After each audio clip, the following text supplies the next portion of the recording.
John Wayne Gacy nasceu no dia 17 de março de 1942 na cidade de Chicago, estado de Illinois, nos Estados Unidos. Filho único de John Gacy Sr., um operário alcoólatra e violento, e Marion Elaine Gacy, ele cresceu em um ambiente conturbado, marcado por constantes brigas familiares e uma educação rígida e punitiva. Seu pai costumava chamá-lo de fracassado e o submetia a punições severas por motivos banais, o que pode ter contribuído para traumas emocionais profundos ao longo da vida. Durante sua infância, Gacy já demonstrava comportamentos desviados e impulsivos, mas nada que chamasse atenção além do que se considerava normal para um menino criado em um lar problemático. Foi somente durante sua adolescência que os primeiros sinais preocupantes começaram a surgir. Ele tinha dificuldade em manter amizades saudáveis e apresentava um perfil manipulador e egocêntrico. Essa personalidade narcisista começou a se mostrar claramente quando ele foi preso pela primeira vez aos 16 anos por assédio sexual a outros jovens. Depois de terminar o ensino médio, Gacy trabalhou como balconista em uma loja de fast food, onde parecia levar uma vida tranquila e sem grandes problemas. Porém, em 1964, enquanto trabalhava como gerente de uma filial da rede Kentucky Fried Chicken, KFC, em Iowa, foi novamente acusado de assédio sexual contra menores. Dessa vez, as acusações foram mais graves. Ele havia supostamente abusado de vários jovens empregados sob seu comando. Em 1968, Gacy foi condenado por sodomia e abuso sexual de menores e sentenciado a 10 anos de prisão.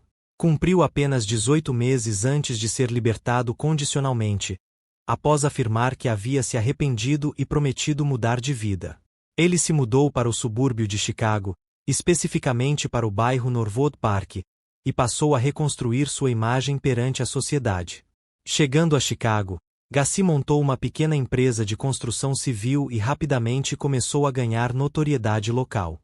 Era extremamente carismático e habilidoso em criar conexões sociais, tornando-se membro ativo da comunidade e até mesmo presidente da juventude republicana local. Sua imagem pública era de um homem respeitável, dedicado à família e envolvido com causas sociais. Além disso, Gacy se tornou conhecido por se fantasiar de palhaço em eventos comunitários, usando o nome artístico de Pogo, uma figura colorida e divertida que encantava crianças. Muitos moradores da região o viam como um cidadão exemplar, alguém que ajudava a construir praças, participava de campanhas de caridade e fazia parte de grupos religiosos e políticos locais. Ninguém imaginava que, por trás da máscara do palhaço, escondia-se um assassino em série. Gacy mantinha uma fachada de homem de família, casado com Marjorie Clay e pai de 2 filhos, embora seu casamento estivesse cheio de conflitos e infidelidades. Enquanto isso, sua vida dupla começava a tomar forma. Ele frequentemente contratava jovens homens para serviços domésticos ou oferecia empregos falsos, muitas vezes recrutando-os em áreas de baixa renda ou centros de acolhimento. Esse perfil de pessoa confiável e generosa facilitava o acesso a vítimas vulneráveis. No início dos anos 1970, Gacy começou a cometer os primeiros assassinatos. As vítimas eram, na maioria das vezes, adolescentes e jovens adultos entre 14 e 21 anos, muitos deles em situações financeiras difíceis ou fugindo de casa. Ele os atraía com promessas de trabalho ou hospedagem temporária, e logo depois os drogava, agredia e, eventualmente, os matava. Seu método era sempre o mesmo. Ele usava força física ou substâncias químicas para dominar as vítimas. Depois de cometido o crime, Gacy enterrava os corpos no espaço que ficou conhecido como vão subterrâneo da casa, uma área estreita e úmida localizada sob a residência. Alguns cadáveres também foram encontrados em sacos plásticos dentro de canos de drenagem atrás da casa. Apesar de tudo isso, Gacy continuava a viver uma vida aparentemente normal. Frequentava eventos comunitários, aparecia em fotos com autoridades locais e era visto como um bom vizinho.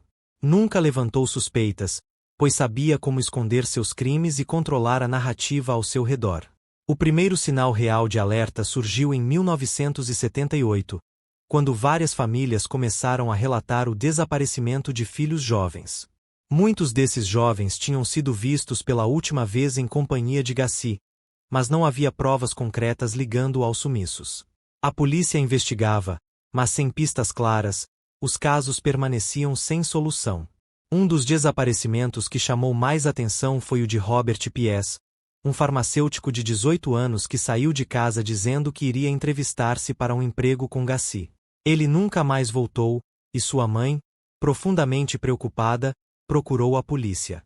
Os agentes resolveram visitar a casa de Gassi para investigar, e foi ali que tudo começou a desmoronar. Durante a busca inicial na casa de Gassi, os policiais notaram um forte odor vindo do vão subterrâneo. Ao escavar o local, encontraram restos humanos e objetos pessoais de várias vítimas. Diante das evidências, Gassi confessou ter assassinado pelo menos 33 jovens homens, alguns cujos corpos jamais foram encontrados. Com a revelação dos crimes, o país inteiro ficou em choque.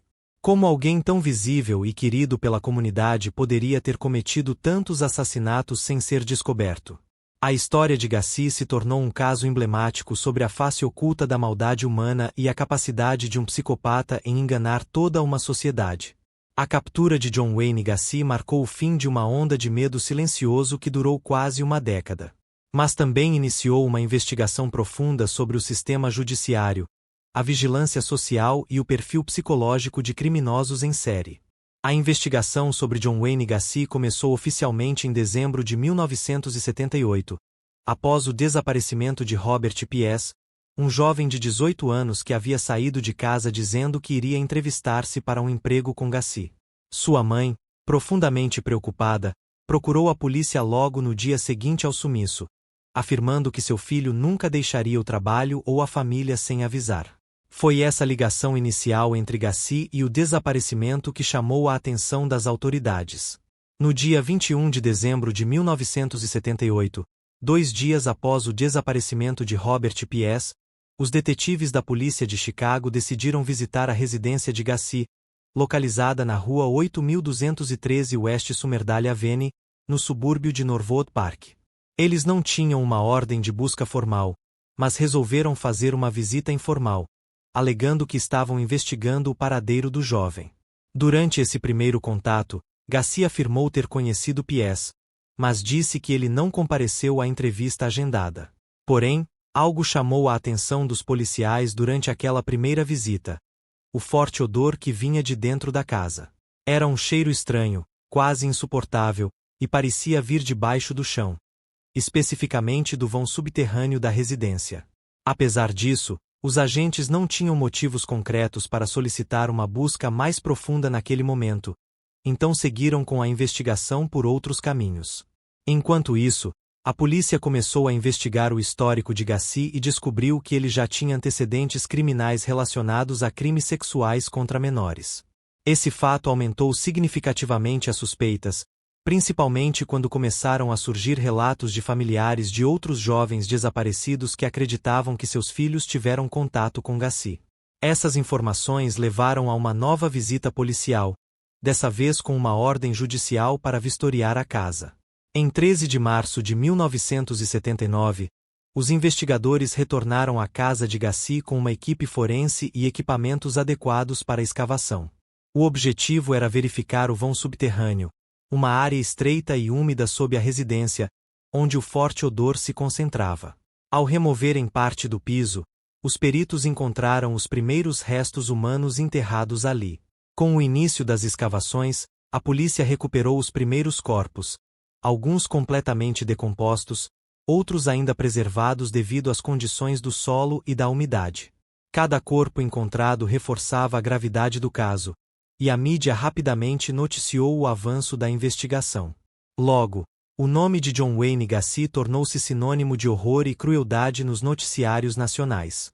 Os investigadores descobriram que Gassi mantinha um controle detalhado de suas vítimas, incluindo fotografias, documentos pessoais e até mesmo cadernos com anotações sobre cada crime.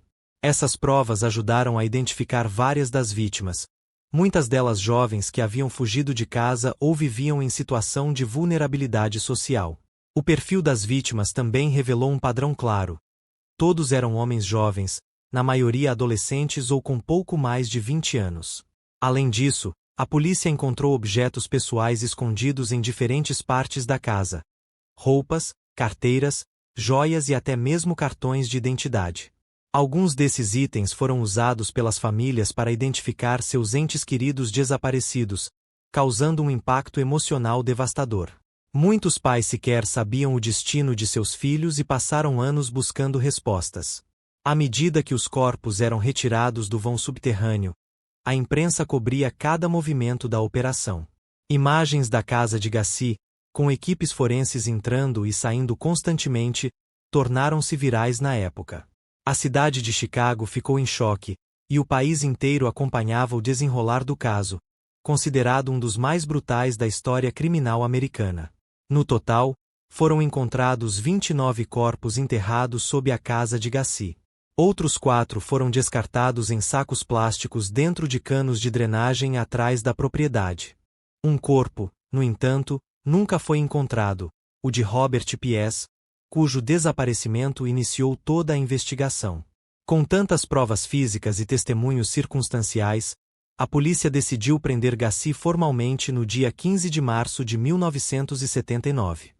Ele foi acusado de múltiplos homicídios dolosos e levado para a cadeia do condado de Cook, em Chicago. Mesmo diante da gravidade das acusações, Gacy manteve uma postura calma e fria, sem demonstrar remorso. Durante os depoimentos iniciais, Gacy confessou ter assassinado pelo menos 33 jovens homens, embora o número oficial de corpos encontrados tenha sido 33. Ele admitiu aos investigadores que mantinha um ritual antes de matar as vítimas, que envolvia drogas, tortura psicológica e violência física extrema. Seu comportamento frio e detalhista chocou até mesmo os investigadores mais experientes. Durante o interrogatório, Gacy explicou como conseguia manter sua dupla vida por tanto tempo, usando sua imagem pública como cidadão exemplar para encobrir seus crimes. Ele sabia como manipular pessoas, como enganar a polícia e como evitar qualquer tipo de suspeita. Seu carisma e habilidade de comunicação eram tão convincentes que até mesmo alguns colegas de prisão duvidavam que ele fosse capaz de tamanha brutalidade. Conforme os dias passavam, a imprensa divulgava novas informações sobre o caso, e o apelido de o palhaço assassino começou a ser usado amplamente pela mídia. A imagem de Gacy vestido como palhaço, sorrindo e fazendo graça para crianças, contrastava fortemente com a realidade de um homem que cometia assassinatos em série. O símbolo do palhaço, outrora associado à diversão e ao riso, tornou-se um dos mais assustadores da cultura popular. Com a conclusão da fase inicial da investigação, o foco agora se voltava para o julgamento de John Wayne Gacy. A sociedade clamava por justiça, e o sistema legal preparava-se para enfrentar um dos casos mais complexos e medonhos da história criminal dos Estados Unidos. O julgamento de John Wayne Gacy começou em fevereiro de 1980, mais de um ano após sua prisão, e foi realizado no Tribunal Criminal do Condado de Cook, em Chicago, Illinois. Devido à gravidade das acusações, 33 homicídios dolosos, o caso atraiu atenção nacional e internacional, com uma cobertura midiática intensa e constante. A mídia chamou o julgamento de um dos mais chocantes da história americana. Gacy foi acusado formalmente de assassinar 33 jovens homens entre 1972 e 1978, sendo alguns deles menores de idade. Embora ele próprio tenha confessado ter cometido esses crimes, seu advogado tentou usar a estratégia da insanidade mental para evitar a pena de morte. Porém, peritos psiquiátricos concluíram que Gacy era plenamente consciente de seus atos. Durante o julgamento, foram apresentadas provas forenses impressionantes. Corpos encontrados sob a casa, objetos pessoais das vítimas, fotos e até mesmo anotações escritas pelo próprio Gacy sobre seus crimes. Testemunhas incluíram familiares das vítimas, investigadores, médicos legistas e até vizinhos que conviveram com o acusado por anos sem suspeitar de nada.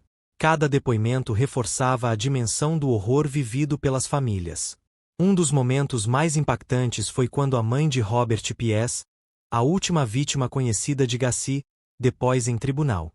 Ela contou como seu filho saiu de casa dizendo que iria entrevistar-se para um emprego e nunca mais voltou. Seu testemunho emocional comoveu juízes, jurados e espectadores, deixando claro o sofrimento causado pelos crimes de Gacy. Outra parte marcante foi a exibição de fotografias dos corpos encontrados no vão subterrâneo da casa de Gacy. As imagens eram perturbadoras, mostrando cadáveres em decomposição, alguns ainda vestindo roupas íntimas ou algemas improvisadas. O júri teve acesso direto a essas provas, o que influenciou fortemente suas decisões. Além disso, o promotor público apresentou ao tribunal uma série de gravações e documentos pessoais apreendidos na casa de Gacy. Neles, o réu falava abertamente sobre seus crimes, explicava como escolhia suas vítimas e detalhava métodos usados para mantê-las sob controle. Essas provas eliminaram qualquer dúvida sobre sua responsabilidade nos assassinatos. Mesmo diante de tantas evidências, Gacy se manteve calmo durante todo o julgamento. Ele chegou a responder perguntas diretamente ao juiz, e em alguns momentos, parecia até se divertir com a situação. Sua frieza contrastava com o clima pesado do tribunal e chocava tanto o público quanto as próprias autoridades presentes. Apesar da defesa tentar argumentar que Gacy sofria de transtorno de personalidade múltipla, essa linha de defesa não convenceu o júri. Peritos confirmaram que ele não tinha distúrbio mental que o impedisse de compreender a ilegalidade de seus atos. Isso significava que ele poderia ser condenado à morte, já que o crime envolvia múltiplas vítimas e crueldade extrema. Em 13 de março de 1980, após semanas de julgamento, o júri decidiu por unanimidade que John Wayne Gacy era culpado dos 33 assassinatos. A sentença foi anunciada dias depois: morte por injeção letal. Foi uma das primeiras vezes na história dos Estados Unidos que alguém era condenado à morte por múltiplos homicídios sem estar ligado a gangues, drogas ou motivações políticas. A decisão foi recebida com emoção pelas famílias das vítimas, muitas das quais choravam abertamente dentro do tribunal. Para elas, a condenação representava o fim de um longo período de dor, dúvidas e buscas por respostas. Alguns parentes afirmaram que, embora a justiça tivesse sido feita, nenhuma sentença traria seus entes queridos de volta. No entanto, a pena de morte de Gacy acabou sendo revertida anos depois por questões processuais. Em 1993, a Suprema Corte do Estado de Illinois anulou a sentença original, considerando que o réu não teve um julgamento totalmente imparcial devido ao grande impacto midiático do caso. Assim, sua pena foi convertida para prisão perpétua sem possibilidade de liberdade condicional. Mesmo sem a pena de morte, Gacy permaneceu encarcerado no corredor da morte do estado de Illinois até o dia 10 de maio de 1994, quando foi executado na cadeira elétrica. Seu último desejo foi comer uma pizza com bacon, frango, pimentão e cogumelos, algo que chocou muitas pessoas, dada a brutalidade de seus crimes. Antes da execução, ele declarou: "Minha culpa é irrelevante. Minha punição é morte. É hora de morrer." Na cerimônia de execução, nenhum familiar compareceu para assistir, e poucos lamentaram sua morte. Jornais e telejornais noticiaram sua morte com manchetes duras, destacando o fim de uma vida que havia ceifado dezenas de outras. Seu corpo foi cremado, e as cinzas nunca foram reclamadas por parentes ou amigos.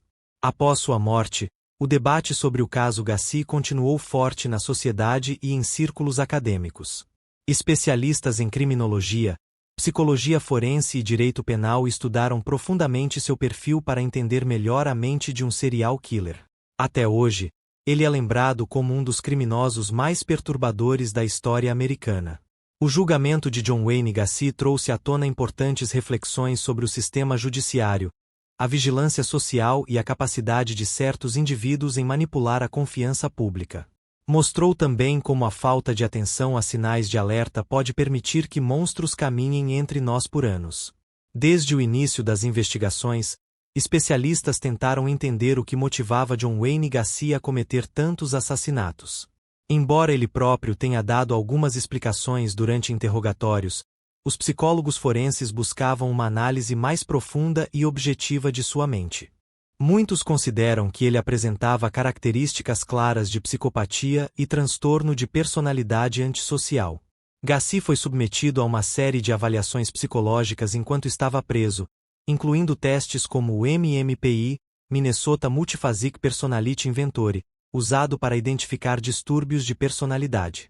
Os resultados indicaram níveis altos de desvio social, manipulação, falta de remorso e ausência de empatia, características típicas de indivíduos psicopatas. No entanto, ele não demonstrava sinais de loucura ou alucinações, o que significava que era plenamente responsável por seus atos. Um dos fatores mais estudados foi a relação entre sua infância conturbada e seu comportamento violento na fase adulta. Filho único criado por um pai alcoólatra e violento, Gacy cresceu em um ambiente de abuso físico e emocional constante. Ele relatou ter sido humilhado e punido severamente por coisas triviais, o que pode ter afetado seu desenvolvimento emocional desde cedo. Durante as entrevistas com psiquiatras, Gacy admitiu que sentia prazer ao exercer controle sobre outras pessoas, especialmente jovens vulneráveis. Ele descreveu como gostava de ver suas vítimas assustadas, confusas e impotentes diante dele. Essa sensação de poder absoluto parecia ser uma das maiores motivações por trás de seus crimes. Além disso, Gacy tinha uma visão distorcida de moralidade. Ele via suas vítimas como fracassadas ou indivíduos sem futuro, justificando seus assassinatos como se estivesse fazendo um serviço à sociedade. Em suas palavras, ninguém sentiria falta deles, mostrando um completo desprezo pela vida humana. Outro aspecto intrigante é o fato de que ele mantinha uma vida dupla. Por um lado, era o respeitável empresário, voluntário e palhaço da comunidade. Por outro, era um assassino cruel e calculista. Esse contraste chamou a atenção dos peritos, que concluíram que ele era extremamente habilidoso em mascarar sua verdadeira natureza.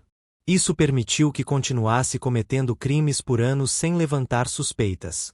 A sexualidade de Gacy também foi um tema amplamente debatido durante as investigações. Ele era casado com uma mulher e tinha filhos, mas também tinha envolvimentos homossexuais ocultos, muitas vezes relacionados às suas vítimas.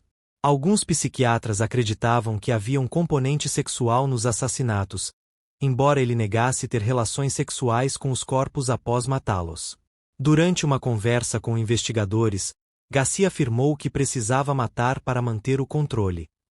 Segundo ele, quando as vítimas começavam a resistir ou ameaçar fugir, ele via o assassinato como a única forma de garantir que ninguém o denunciaria. Essa lógica fria e racionalizada mostra como ele via seus crimes, não como algo errado, mas como uma necessidade. Apesar de sua inteligência e carisma, Gacy sofria de graves problemas emocionais e instabilidade mental. Ele passou anos fingindo normalidade, mas dentro de si nutria raiva, ódio e desejo de dominação. Sua capacidade de manipular pessoas era tão grande que até mesmo alguns colegas de prisão acreditavam em sua inocência durante os primeiros meses de detenção.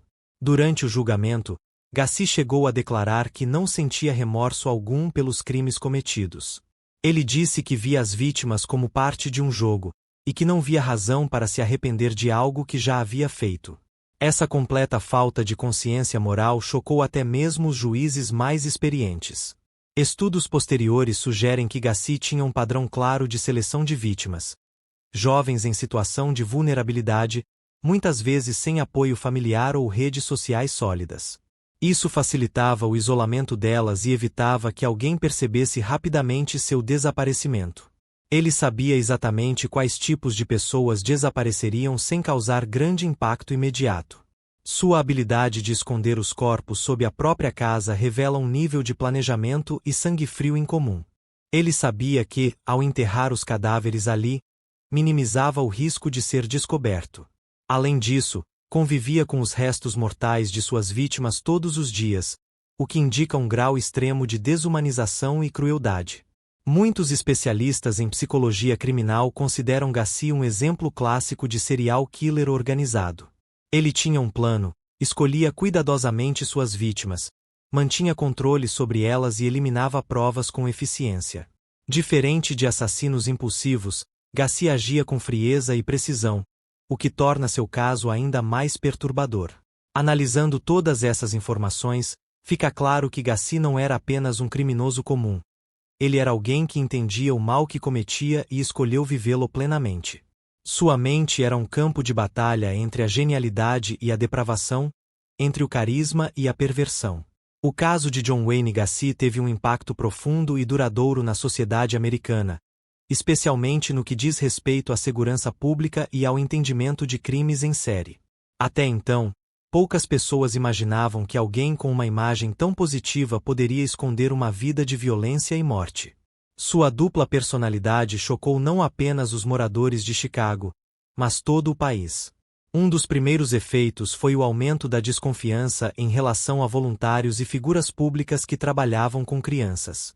Muitas comunidades passaram a exigir verificações mais rigorosas de antecedentes criminais para quem trabalhava com menores ou participava de eventos infantis. Isso incluía palhaços, animadores e até mesmo professores substitutos. Além disso, o caso levantou questões sobre como alguém com histórico de crimes sexuais contra menores conseguiu reconstruir sua vida sem maiores restrições.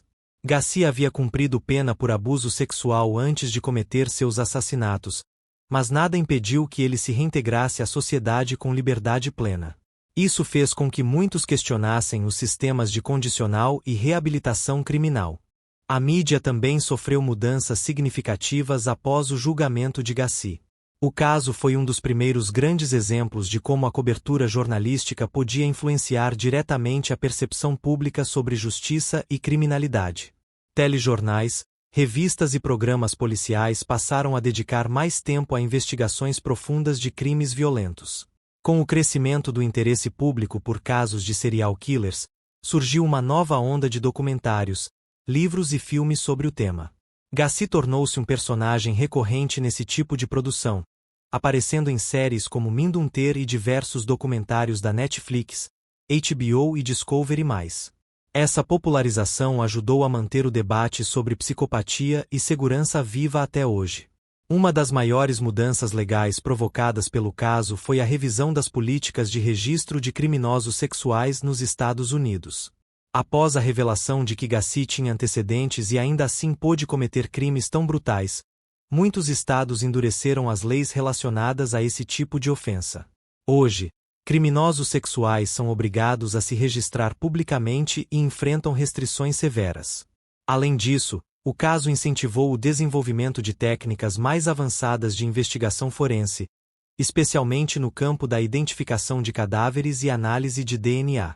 Os métodos usados para recuperar e identificar os corpos enterrados sob a casa de Gacy foram pioneiros e serviram como base para futuros casos complexos. A ciência forense ganhou destaque como ferramenta essencial nas investigações. O impacto emocional nas famílias das vítimas foi imensurável. Muitas delas levaram anos para aceitar a morte de seus entes queridos e seguir com suas vidas. Alguns pais dedicaram parte de seus últimos anos a alertar outros sobre os perigos de confiar cegamente em estranhos e a promover campanhas de conscientização. O bairro onde Gacy viveu, Norwood Park, também sentiu os reflexos do crime. Muitos moradores relataram terem perdido a sensação de segurança após descobrir que conviveram com um assassino em série por tanto tempo. A casa onde os corpos foram encontrados foi demolida alguns anos depois, mas até hoje é lembrada com medo e tristeza. A forma como Gacy manipulou a sociedade e manteve uma fachada de normalidade levou especialistas a estudarem mais profundamente o perfil de psicopatas e serial killers. Esse estudo contribuiu para o desenvolvimento de novas técnicas de triagem psicológica e análise comportamental dentro do sistema penal. Hoje, é mais comum que criminosos em potencial sejam detectados antes de cometerem múltiplos crimes. Outro impacto importante foi a mudança no tratamento dado a desaparecimentos de jovens, especialmente homens. Antes de Gacy, muitos casos eram negligenciados ou considerados fugas de casa, já que a maioria das vítimas era de jovens adultos ou adolescentes. Depois do caso, houve maior atenção da polícia e da mídia a desaparecimentos desse grupo.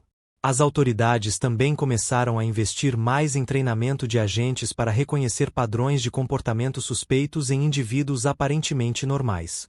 A lição tirada do caso Gacy foi clara: a aparência de bondade e carisma não garante a ausência de maldade.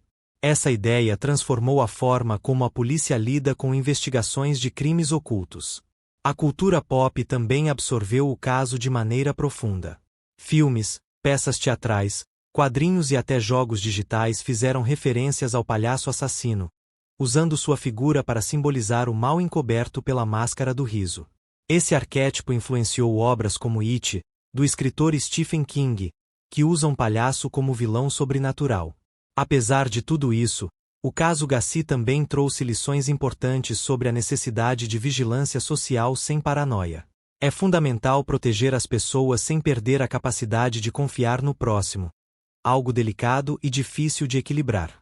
Por isso, o caso continua sendo estudado em escolas de direito, psicologia e jornalismo. Em resumo, o impacto do caso John Wayne Gacy ultrapassou as fronteiras do crime e da justiça, tocando áreas como educação, segurança, saúde mental e cultura. Ele mostrou como um monstro pode se esconder à plena vista e como a sociedade precisa estar sempre alerta. Durante o tempo em que esteve preso, John Wayne Gacy concedeu diversas entrevistas a jornalistas, investigadores e psicólogos forenses. Suas declarações eram sempre calmas, quase como se ele estivesse falando sobre algo banal, sem qualquer sinal de remorso ou arrependimento. Essas conversas são uma janela direta para a mente de um serial killer. Em uma das primeiras entrevistas após sua prisão, Gacy disse ao repórter William Hearst, do Chicago Tribune: "Eu matei porque tive que matar. Não foi por prazer, mas por necessidade." Essa frase chocou muitos especialistas, pois mostrava como ele racionalizava seus crimes como parte de sua rotina diária. Ele também falou sobre como escolhia suas vítimas, dizendo que tinha um sétimo sentido sobre quem seria mais fácil de controlar. Segundo Gacy, jovens com histórico de fugas de casa, problemas familiares ou envolvimento com drogas eram os alvos ideais. Eles não tinham ninguém que ligaria tanto assim se sumissem, afirmou em uma conversa com um investigador. Um dos momentos mais impactantes ocorreu durante uma entrevista gravada para o programa A Current Affair, da Austrália. Nela, Gacy olhou diretamente para a câmera e disse: "Se eu pudesse voltar no tempo, faria tudo exatamente igual." Sua confiança e ausência total de culpa eram evidentes, e essa resposta permanece marcada na história do jornalismo criminal. Em conversas com outros detentos, Gacy chegou a contar detalhes de como dominava suas vítimas antes de matá-las. Ele explicou que usava álcool e drogas para deixá-las mais vulneráveis, e depois as ameaçava fisicamente caso tentassem fugir. "Quando alguém tenta me enganar, eu mostro quem manda", disse certa vez a um colega de cela. Durante uma sessão com um psiquiatra forense, Gacy admitiu que gostava de ver o medo nos olhos de suas vítimas. "É como se eles finalmente entendessem que estavam diante de alguém realmente poderoso", disse ele, com um sorriso gelado. Esse tipo de declaração é típico de indivíduos com traços psicopatas e narcisistas extremos. Quando perguntado se já havia pensado em parar, Gacy respondeu com frieza: "Uma vez que você começa, não há como voltar atrás. É como dirigir em uma estrada sem saída." Para ele, o controle absoluto era mais importante do que a vida das pessoas que assassinava. Em uma carta escrita por Gacy enquanto estava no corredor da morte, ele comparou sua situação com a de criminosos políticos e revolucionários. Ele escreveu: "Estou sendo punido por fazer algo que outras pessoas só sonham em fazer." Essa visão distorcida mostra como ele via seus crimes como algo quase heróico, e não como atos de puro mal. Durante o julgamento, Gacy chegou a falar diretamente ao juiz sobre sua visão do mundo. Ele disse: "As pessoas acham que a vida tem valor, mas a verdade é que quase todas são descartáveis." Essa frase reflete o completo desrespeito pela humanidade que ele carregava. Em uma conversa com o xerife do condado de Cook, Gacy confessou ter mantido alguns cadáveres sob sua cama por dias. "Às vezes, eu precisava de mais tempo para decidir como escondê-los", disse ele, como se fosse algo perfeitamente normal. Esse nível de desumanização é raro até mesmo entre criminosos violentos. Quando questionado sobre o cheiro que vinha de sua casa, Gacy respondeu com cinismo: "Claro que eu sabia que estava ruim, mas achei que os vizinhos iriam pensar que era algum cano entupido." Sua capacidade de negação e brincadeira com a realidade era assustadora. Em uma entrevista com o jornalista Larry King, Gacy disse que nunca teve intenção de machucar ninguém. "Tudo começou por acidente. mas depois virou um ciclo que eu não conseguia interromper. Apesar dessa justificativa, ele nunca demonstrou qualquer tipo de fraqueza emocional ou dor genuína. Em várias ocasiões, Gacy tentou manipular a opinião pública, dizendo que queria ajudar a polícia a entender melhor serial killers. Ele propôs colaborar com perfis psicológicos e até sugeriu palestras dentro do sistema prisional. Porém, nenhuma dessas ideias foi aceita, devido à gravidade de seus crimes. Até o fim de sua vida, Gacy manteve a postura de controle e superioridade.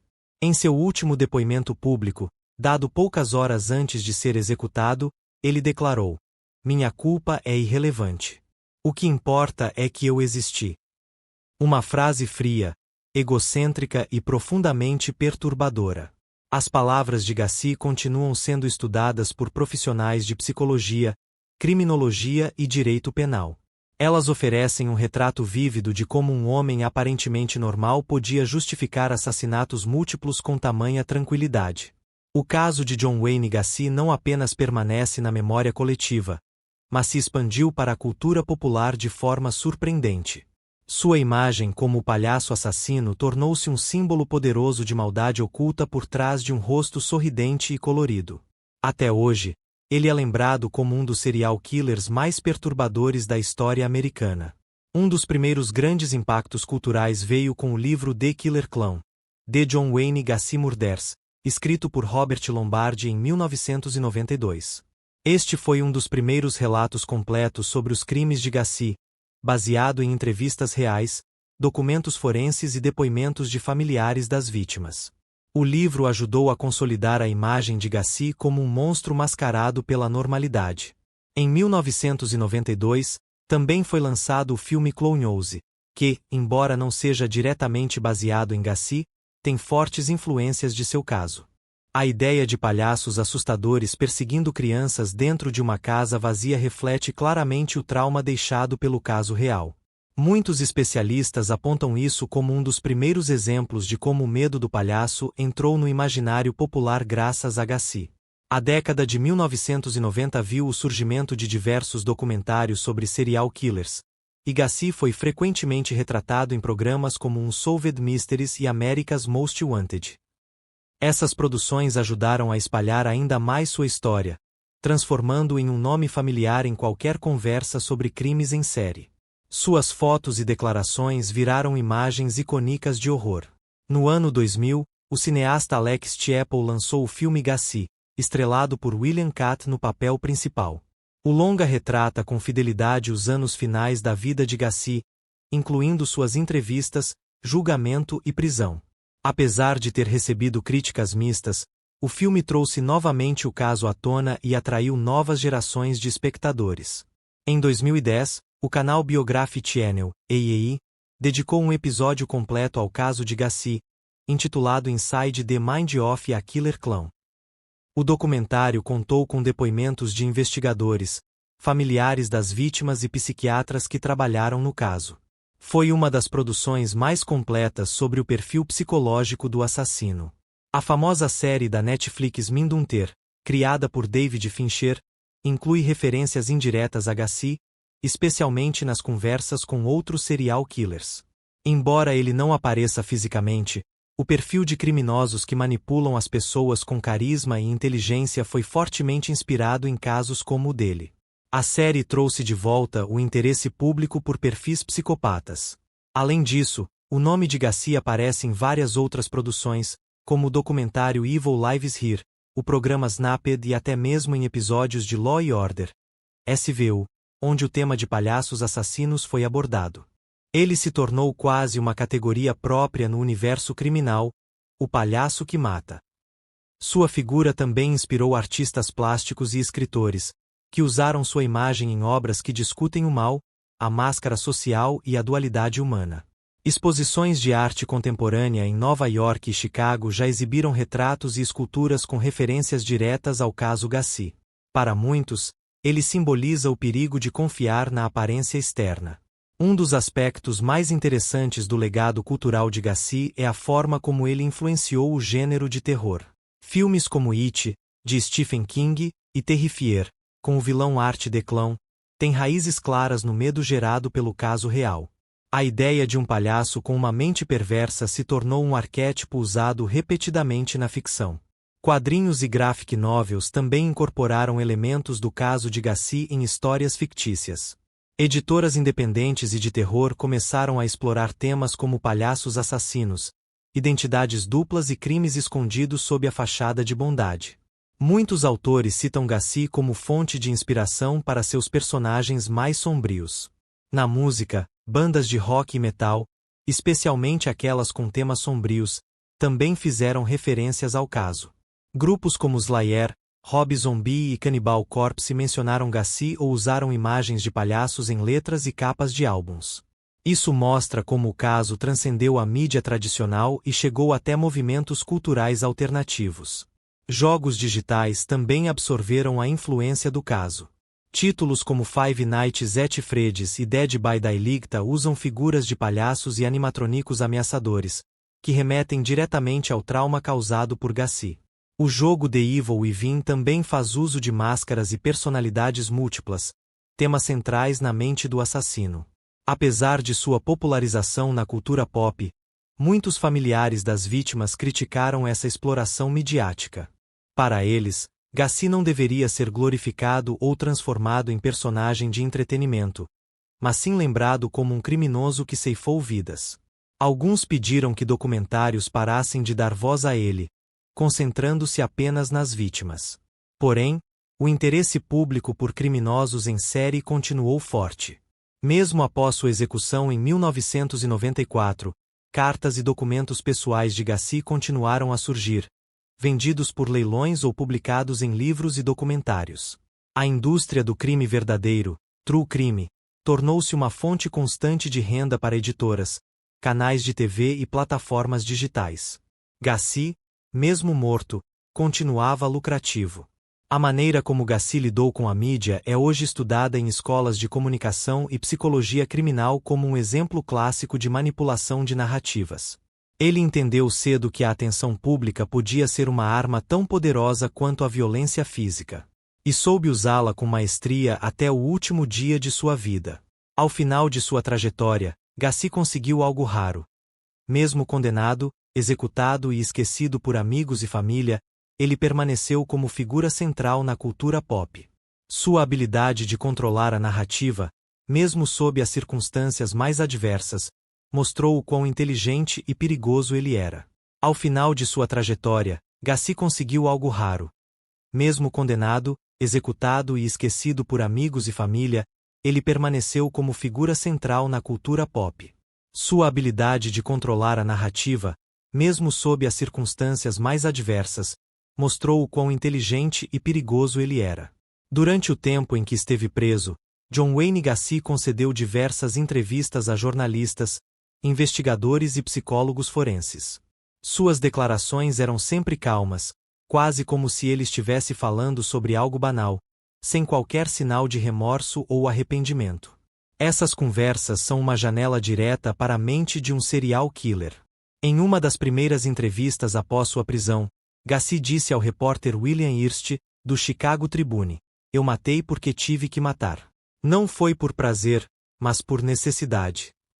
Essa frase chocou muitos especialistas, pois mostrava como ele racionalizava seus crimes como parte de sua rotina diária. Ele também falou sobre como escolhia suas vítimas, dizendo que tinha um sétimo sentido sobre quem seria mais fácil de controlar. Segundo Gacy, jovens com histórico de fugas de casa, problemas familiares ou envolvimento com drogas eram os alvos ideais. Eles não tinham ninguém que ligaria tanto assim se sumissem, afirmou em uma conversa com um investigador. Um dos momentos mais impactantes ocorreu durante uma entrevista gravada para o programa A Current Affair, da Austrália. Nela, Gacy olhou diretamente para a câmera e disse: "Se eu pudesse voltar no tempo, faria tudo exatamente igual." Sua confiança e ausência total de culpa eram evidentes, e essa resposta permanece marcada na história do jornalismo criminal. Em conversas com outros detentos, Gacy chegou a contar detalhes de como dominava suas vítimas antes de matá-las. Ele explicou que usava álcool e drogas para deixá-las mais vulneráveis, e depois as ameaçava fisicamente caso tentassem fugir. Quando alguém tenta me enganar, eu mostro quem manda, disse certa vez a um colega de cela. Durante uma sessão com um psiquiatra forense, Gacy admitiu que gostava de ver o medo nos olhos de suas vítimas. É como se eles finalmente entendessem que estavam diante de alguém realmente poderoso, disse ele, com um sorriso gelado. Esse tipo de declaração é típico de indivíduos com traços psicopatas e narcisistas extremos. Quando perguntado se já havia pensado em parar, Gacy respondeu com frieza: uma vez que você começa, não há como voltar atrás. É como dirigir em uma estrada sem saída. Para ele, o controle absoluto era mais importante do que a vida das pessoas que assassinava. Em uma carta escrita por Gacy enquanto estava no corredor da morte, ele comparou sua situação com a de criminosos políticos e revolucionários. Ele escreveu: estou sendo punido por fazer algo que outras pessoas só sonham em fazer. Essa visão distorcida mostra como ele via seus crimes como algo quase heróico, e não como atos de puro mal. Durante o julgamento, Gacy chegou a falar diretamente ao juiz sobre sua visão do mundo. Ele disse: as pessoas acham que a vida tem valor, mas a verdade é que quase todas são descartáveis. Essa frase reflete o completo desrespeito pela humanidade que ele carregava. Em uma conversa com o xerife do condado de Cook, Gacy confessou ter mantido alguns cadáveres sob sua cama por dias. Às vezes, eu precisava de mais tempo para decidir como escondê-los, disse ele, como se fosse algo perfeitamente normal. Esse nível de desumanização é raro até mesmo entre criminosos violentos. Quando questionado sobre o cheiro que vinha de sua casa, Gacy respondeu com cinismo: claro que eu sabia que estava ruim, mas achei que os vizinhos iriam pensar que era algum cano entupido. Sua capacidade de negação e brincadeira com a realidade era assustadora. Em uma entrevista com o jornalista Larry King, Gacy disse que nunca teve intenção de machucar ninguém. Tudo começou por acidente, mas depois virou um ciclo que eu não conseguia interromper. Apesar dessa justificativa, ele nunca demonstrou qualquer tipo de fraqueza emocional ou dor genuína. Em várias ocasiões, Gacy tentou manipular a opinião pública, dizendo que queria ajudar a polícia a entender melhor serial killers. Ele propôs colaborar com perfis psicológicos e até sugeriu palestras dentro do sistema prisional.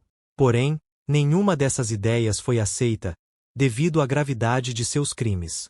Até o fim de sua vida, Gacy manteve a postura de controle e superioridade. Em seu último depoimento público, dado poucas horas antes de ser executado, ele declarou: minha culpa é irrelevante. O que importa é que eu existi. Uma frase fria, egocêntrica e profundamente perturbadora. As palavras de Gacy continuam sendo estudadas por profissionais de psicologia, criminologia e direito penal. Elas oferecem um retrato vívido de como um homem aparentemente normal podia justificar assassinatos múltiplos com tamanha tranquilidade. O caso de John Wayne Gacy não apenas permanece na memória coletiva, mas se expandiu para a cultura popular de forma surpreendente. Sua imagem como o palhaço assassino tornou-se um símbolo poderoso de maldade oculta por trás de um rosto sorridente e colorido. Até hoje, ele é lembrado como um dos serial killers mais perturbadores da história americana. Um dos primeiros grandes impactos culturais veio com o livro The Killer Clown, de John Wayne Gacy Murders, escrito por Robert Lombardi em 1992. Este foi um dos primeiros relatos completos sobre os crimes de Gacy, baseado em entrevistas reais, documentos forenses e depoimentos de familiares das vítimas. O livro ajudou a consolidar a imagem de Gacy como um monstro mascarado pela normalidade.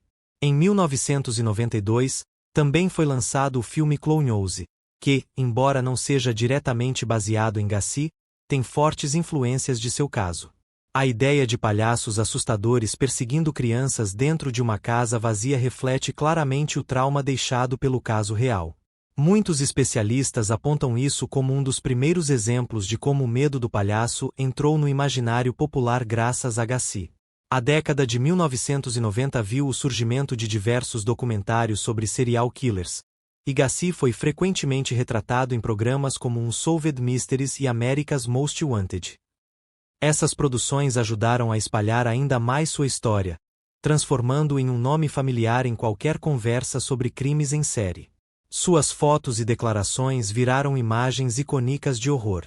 No ano 2000, o cineasta Alex Tchepel lançou o filme Gacy, estrelado por William Katt no papel principal. O longa retrata com fidelidade os anos finais da vida de Gacy, incluindo suas entrevistas, julgamento e prisão. Apesar de ter recebido críticas mistas, o filme trouxe novamente o caso à tona e atraiu novas gerações de espectadores. Em 2010, o canal Biography Channel, AAE, dedicou um episódio completo ao caso de Gacy, intitulado Inside the Mind of a Killer Clown. O documentário contou com depoimentos de investigadores, familiares das vítimas e psiquiatras que trabalharam no caso. Foi uma das produções mais completas sobre o perfil psicológico do assassino. A famosa série da Netflix Mindhunter, criada por David Fincher, inclui referências indiretas a Gacy, especialmente nas conversas com outros serial killers. Embora ele não apareça fisicamente, o perfil de criminosos que manipulam as pessoas com carisma e inteligência foi fortemente inspirado em casos como o dele. A série trouxe de volta o interesse público por perfis psicopatas.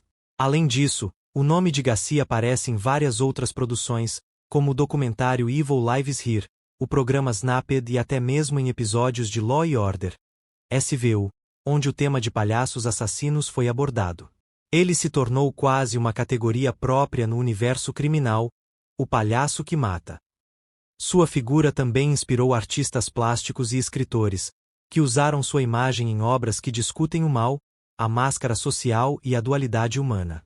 Exposições de arte contemporânea em Nova York e Chicago já exibiram retratos e esculturas com referências diretas ao caso Gacy. Para muitos, ele simboliza o perigo de confiar na aparência externa. Um dos aspectos mais interessantes do legado cultural de Gacy é a forma como ele influenciou o gênero de terror. Filmes como It, de Stephen King, e Terrifier, com o vilão Art the Clown, têm raízes claras no medo gerado pelo caso real. A ideia de um palhaço com uma mente perversa se tornou um arquétipo usado repetidamente na ficção. Quadrinhos e graphic novels também incorporaram elementos do caso de Gacy em histórias fictícias. Editoras independentes e de terror começaram a explorar temas como palhaços assassinos, identidades duplas e crimes escondidos sob a fachada de bondade. Muitos autores citam Gacy como fonte de inspiração para seus personagens mais sombrios. Na música, bandas de rock e metal, especialmente aquelas com temas sombrios, também fizeram referências ao caso.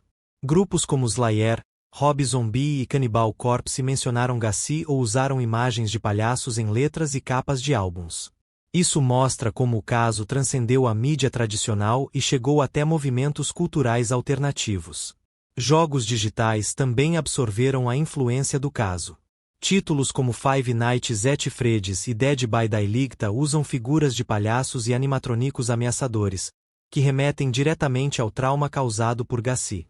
O jogo The Evil Within também faz uso de máscaras e personalidades múltiplas, temas centrais na mente do assassino. Apesar de sua popularização na cultura pop, muitos familiares das vítimas criticaram essa exploração midiática. Para eles, Gacy não deveria ser glorificado ou transformado em personagem de entretenimento, mas sim lembrado como um criminoso que ceifou vidas. Alguns pediram que documentários parassem de dar voz a ele, concentrando-se apenas nas vítimas. Porém, o interesse público por criminosos em série continuou forte. Mesmo após sua execução em 1994, cartas e documentos pessoais de Gacy continuaram a surgir, vendidos por leilões ou publicados em livros e documentários. A indústria do crime verdadeiro, true crime, tornou-se uma fonte constante de renda para editoras, canais de TV e plataformas digitais. Gacy, mesmo morto, continuava lucrativo. A maneira como Gacy lidou com a mídia é hoje estudada em escolas de comunicação e psicologia criminal como um exemplo clássico de manipulação de narrativas. Ele entendeu cedo que a atenção pública podia ser uma arma tão poderosa quanto a violência física. E soube usá-la com maestria até o último dia de sua vida. Ao final de sua trajetória, Gacy conseguiu algo raro. Mesmo condenado, executado e esquecido por amigos e família, ele permaneceu como figura central na cultura pop. Sua habilidade de controlar a narrativa, mesmo sob as circunstâncias mais adversas, mostrou o quão inteligente e perigoso ele era. O caso de John Wayne Gacy é mais do que um retrato de perversão, é um espelho sombrio da sociedade e de como podemos ser facilmente enganados por alguém que esconde o mal sob uma fachada de bondade. Ele não era apenas um assassino, era um manipulador mestre, capaz de enganar vizinhos, amigos, autoridades e até familiares das vítimas. Sua história nos obriga a repensar como confiamos nas pessoas ao nosso redor. Um dos aspectos mais assustadores do caso é o tempo em que ele permaneceu oculto. Por anos, ele conviveu com as famílias locais, participou de eventos infantis e até foi elogiado por sua contribuição social. Isso levanta uma pergunta crucial: quantas outras pessoas podem estar escondendo segredos terríveis bem debaixo de nossos narizes? A dupla personalidade de Gacy, o palhaço amigável e o assassino cruel, ilustra perfeitamente o que psicólogos chamam de máscara de sanidade. Muitos serial killers usam essa estratégia para se integrarem à sociedade, ganharem confiança e agir sem suspeitas. É uma habilidade perturbadora, mas extremamente real. Seu caso também trouxe à tona a importância de prestar atenção aos sinais de alerta, mesmo quando vem de alguém querido ou respeitável. Muitas vezes, ignoramos comportamentos estranhos por medo de julgar erroneamente ou por simplesmente não querer acreditar que alguém possa ser capaz de certas coisas. Mas a negação pode custar vidas. A forma como Gacy manteve corpos enterrados sob sua própria casa durante anos mostra o quanto o medo e o silêncio podem permitir que crimes continuem sem serem descobertos. Ninguém questionou os cheiros estranhos com a profundidade necessária. Ninguém desconfiou que um homem tão visível na comunidade pudesse esconder tantas mortes. Além disso, o caso Gacy destaca a fragilidade das vítimas mais vulneráveis. Jovens em situação de rua, fugidos de casa, ou com histórico de abandono familiar. Essas pessoas muitas vezes desaparecem sem causar grande alarde, e isso facilita a ação de criminosos como Gacy. Protegê-las deve ser uma prioridade da sociedade. Hoje, décadas após seu julgamento e execução, Gacy ainda é lembrado, estudado e até idolatrado por alguns poucos que se fascinam com o mal. Isso gera um debate importante. Até que ponto devemos dar voz a criminosos em vez de focar nas vítimas? Como separar o estudo do crime da glorificação do criminoso? A indústria do true crime cresceu exponencialmente desde então, com documentários, livros, podcasts e séries explorando casos reais de assassinatos, justiça e investigações. Embora isso ajude a conscientizar e educar, também corre o risco de romantizar criminosos e transformar monstros em celebridades. Precisamos encontrar um equilíbrio ético nessa narrativa. Os familiares das vítimas de Gacy continuam vivendo com a dor de nunca entender completamente o que aconteceu com seus entes queridos. Muitos corpos foram encontrados em condições ruins, e alguns nem sequer foram identificados. Para eles, o nome de Gacy não é sinônimo de curiosidade, é sinônimo de perda, trauma e injustiça. A figura de Gacy também mudou para sempre a forma como enxergamos palhaços, voluntários comunitários e figuras públicas envolvidas com crianças. Houve uma mudança cultural significativa. Hoje, há mais cuidado, verificação de antecedentes e supervisão em atividades com menores. Esse é um dos legados positivos que tiramos desse caso tão negro. No entanto, o maior ensinamento do caso Gacy é talvez o mais difícil de aceitar. O mal existe, e ele nem sempre tem cara de vilão. Às vezes, ele sorri, faz graça para as crianças e se veste de palhaço. E é exatamente por isso que precisamos manter os olhos abertos, mesmo quando tudo parece normal. Estudos feitos por criminologistas e especialistas em segurança pública indicam que a maioria dos crimes em série poderia ter sido evitada com ações preventivas mais efetivas. Detectar padrões de comportamento anormal, investir em treinamento policial e criar redes de apoio para jovens vulneráveis são medidas que salvam vidas. O caso Gacy serve como alerta constante.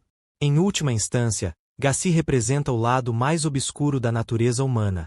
Aquele que escolhe o mal deliberadamente, sem remorso ou arrependimento. Não foi um erro ou um acidente. Foi uma escolha repetida, fria e calculista. E isso é o que torna seu caso tão inquietante.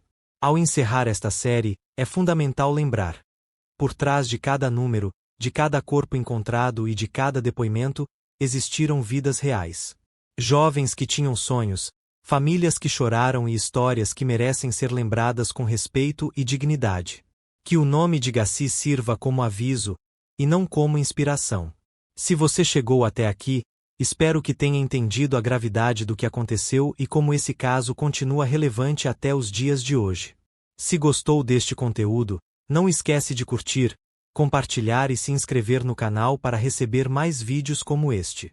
Deixe seu comentário dizendo o que achou do caso e se você acredita que a sociedade está preparada para reconhecer e combater o mal quando ele se mascara de normalidade.